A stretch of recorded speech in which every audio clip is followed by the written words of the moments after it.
उत्तर प्रदेश में होने वाले विधानसभा चुनाव को लेकर सियासत इस वक्त सबसे ज्यादा तेज है। बहुजन समाज पार्टी के पाले से बड़ी खबर निकल कर आ रही है। भारतीय जनता पार्टी के बड़े कद्दावर नेता बीजेपी को छोड़कर आखिर बहुजन समाज पार्टी में शामिल क्यों हुए, इसके पीछे की वजह क्या है, आखिर वो नेता कौन है, वो तमाम चीजें आपके साथ रूबरू करेंगे। इसके साथ साथ बता दें कि आज पूरे देश और दुनिया में गुरु पूर्णिमा बड़े पैमाने पर मनाई गई और गुरु पूर्णिमा के उपलक्ष्य पर तथागत गौतम बुद्ध को लेकर इतिहासकार राजेंद्र प्रसाद सिंह ने एक बड़ा खुलासा किया है। क्या कुछ कहा है वो चीजें आपके साथ साझा करने वाले हैं। इसके साथ साथ बताएंगे कि हरियाणा में जो भारतीय जनता पार्टी की सरकार चल रही है, लेकिन इस बीजेपी के शासनकाल में गुंडाराज, जंगलराज जिस तरीके से चरम सीमा पर पहुंच चुका है, लेकिन जब रक्षक मतलब पुलिसकर्मी ही जब भक्षक बन जाए, आम जनता के लिए अपना जातिवादी मनुवादी सोच को का परिचय देने की जब शुरुआत करते हैं, तब क्या कुछ असर होता है जो आपको दिल को दहला देगा, सोचने समझने के लिए मजबूर कर देगा। तमाम चीजें आपके साथ आगे बताएंगे और बताएंगे ये भी कि उत्तर प्रदेश में जिस तरीके से योगी आदित्यनाथ की सरकार चल रही है, स्वास्थ्य की समस्या लगातार अपने चरम सीमा पर पहुंच चुका है, लेकिन सोशल मीडिया पर इस वक्त ऐसा वीडियो जो आपके दिल को दहला देगा, अंदर तक झंझोर देगा कि आखिर ये भारत में क्या हो रहा है। इस तरीके के स्वास्थ्य के तमाम केंद्र और उनकी स्थितियां इस मुताबिक हो चुकी है कि एक महिला को मजबूरन तौर पर अपने बच्चे को आखिर सड़क पर ही क्यों जन्म देना पड़ता है। और इतना ही नहीं तो ये भी आपको बताएंगे कि हरियाणा के पानीपत में किस तरीके से दलितों आदिवासियों के साथ जुल्म ज्यादती अपने चरम सीमा पर पहुंच चुकी है और तमाम महिलाओं के साथ इस तरीके की वारदात दिन दहाड़े तो छोड़िए, अब चलती ट्रेनों में भी किस मुताबिक हो रही है। तमाम चीजों को लेकर चंद्रशेखर आजाद के जरिए क्या कुछ कहा गया है, ये वो खबरें जो इस देश का मनुवादी जातिवादी मीडिया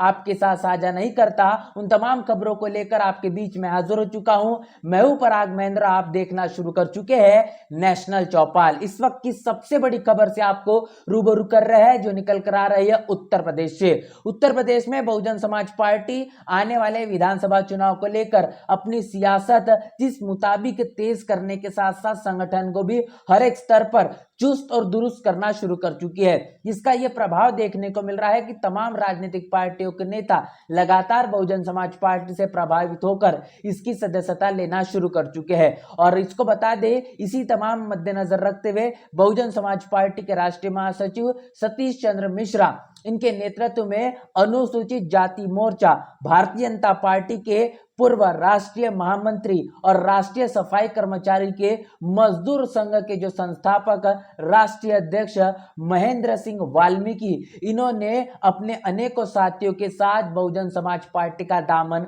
थाम लिया है। भारतीय जनता पार्टी को एक तगड़ा झटका लगा है और बहुजन समाज पार्टी में जिस तरीके से महेंद्र सिंह वाल्मीकि इनका ये प्रवेश काफी कुछ उत्तर प्रदेश की सियासत को गर्म करने के लिए या फिर भारतीय जनता पार्टी के लिए एक नई क्षति के तौर पर देखा जा रहा है। ऐसे में लगातार होने वाली इस प्रवेश से बहुजन समाज पार्टी के जनाधार में और बहुजन समाज पार्टी के माध्यम से आने वाले विधानसभा चुनाव को जिस मुताबिक लड़ा जाएगा, उसकी परिणामों में कितना कुछ असर होता है ये तो समय ही बताएगा। आज आषाढ़ पूर्णिमा के उपलक्ष्य पर इतिहासकार राजेंद्र सिंह यादव ने जो बात कही है, वो बात कहने की सोचने वाली है और ये सवाल पैदा करती है और इसके साथ साथ ये बात भी समझाती है कि भारत ये कितना विशाल राष्ट्र था, कितना बड़ा देश था, जिससे एक ऐसे महापुरुष का जन्म हुआ जिन्होंने पूरे भारत का ही निर्माण नहीं किया, पूरे विश्व को एक अपना ऐसा संदेश दिया जिसके कारण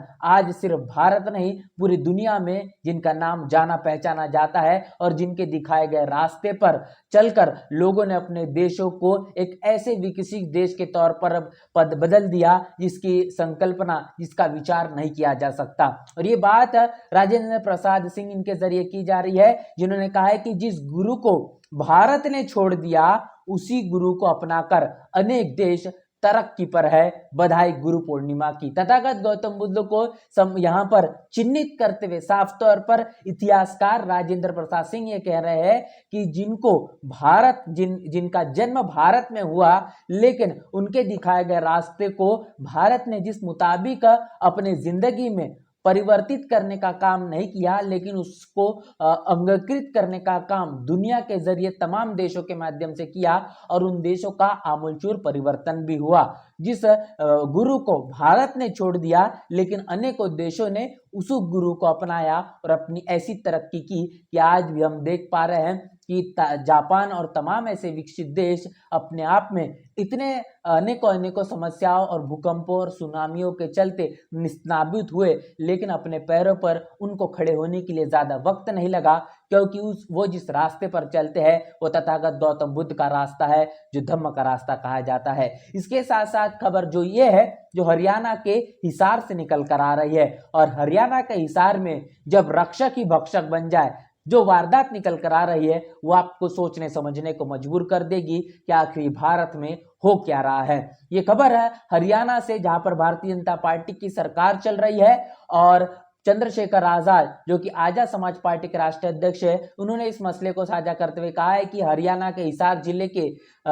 भारत नगर में महज 16 वर्षीय गणेश वाल्मीकि नाम का व्यक्ति जब उसका जन्मदिन खुशी के मातम में बदला तो क्या हुआ। परिवार म्यूजिक बजाकर जन्मदिन मना रहा था, लेकिन यह किसी भी इंसान का मौलिक अधिकार है कि वह अपने तमाम त्योहारों, अपने जन्मदिन, तमाम तरीके की चीजों को मना हो सकता है और इसकी आजादी भी भारत का संविधान उसे देता है। लेकिन मौलिक अधिकार का साफ तौर पर यहाँ पर हनन करते हुए शराब के नशे में धुत पुलिसकर्मी जबरन म्यूजिक बंद करने को लेकर लगातार कार्रवाई करते हैं। यहाँ तक के मसला नहीं रुकता, जाति सूचक गालियां देते हैं और कुछ तो और पुलिसकर्मी जो है वो बुलवाकर उनके साथ मारपीट चालू कर देते हैं। यहाँ तक कि महिलाओं के साथ में भी अभद्र व्यवहार किया जाता है, बदतमीजी करने का काम होता है। जिस मासूम का जन्मदिन था, गणेश वाल्मीकि जिस शख्स का नाम था, उसे पुलिस वालों के जरिए छत से नीचे फेंक दिया जाता है और मौका वारदात पर ही गणेश अपना दम तोड़ देता है।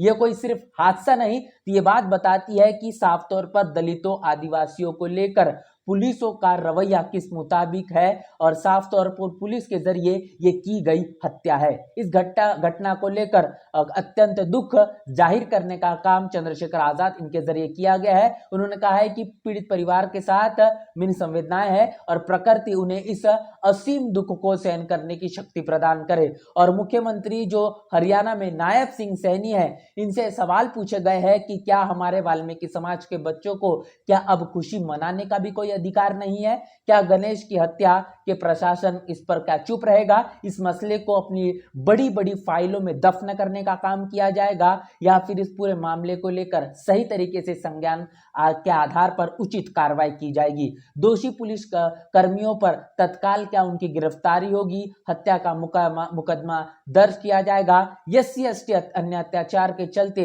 निवारण अधिनियम SC ST एट्रोसिटी एक्ट का इस पर लगाया जाएगा या पीड़ित परिवार को कम से कम 1 करोड़ रुपए का मुआवजा और सरकारी नौकरी भी देने की बड़ी अपील चंद्रशेखर आजाद इनके जरिए की गई है। तो आप समझिए कि अब हरियाणा में जहां पर भारतीय जनता पार्टी की सरकार है, इस सरकार के चलते किस तरीके से अब पुलिसकर्मी भी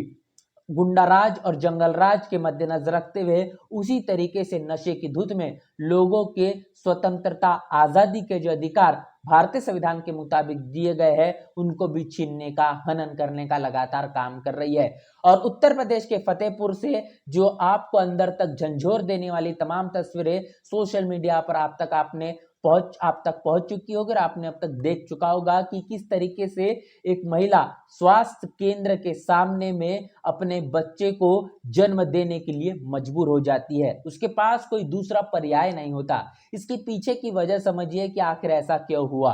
क्योंकि आधी रात में प्रसव पीड़ा में जो महिला है वो कहती रही, जो दलित समाज से ताल्लुकात रखती है। एम्बुलेंस के लिए तमाम तरीके की आवाजें लगाई गई, लेकिन उसके बावजूद भी कोई जवाब अस्पताल और उसके साथ साथ एम्बुलेंस के मद्देनजर नहीं आया। फिर उसके पास ही एक सरकारी अस्पताल में वो पहुंची, वहां ताला लगा हुआ था। ताला खोलने की तमाम जो है वो गुहार लगाई ले गई, लेकिन उसके बावजूद भी मसले का संज्ञान और गंभीरता नहीं ली गई। सड़क के किनारे ही महिला को अपने बच्चे को जन्म देने के लिए वो मजबूर होकर, जिस तरीके से सोशल मीडिया पर तस्वीरें वायरल है, तमाम तस्वीरें कम्युनिटी गाइडलाइंस के मद्देनजर रखते माँ बाप के साथ साझा नहीं कर सकते। इस तरीके की वारदातें कहीं ना कहीं हमें भी आपको पहुंचाने के लिए, आपके तक साझा करने के लिए हमें भी काफी कुछ भावनात्मक तौर पर अपने आप को आपके सामने में रखने के लिए मजबूर होना पड़ता है। लेकिन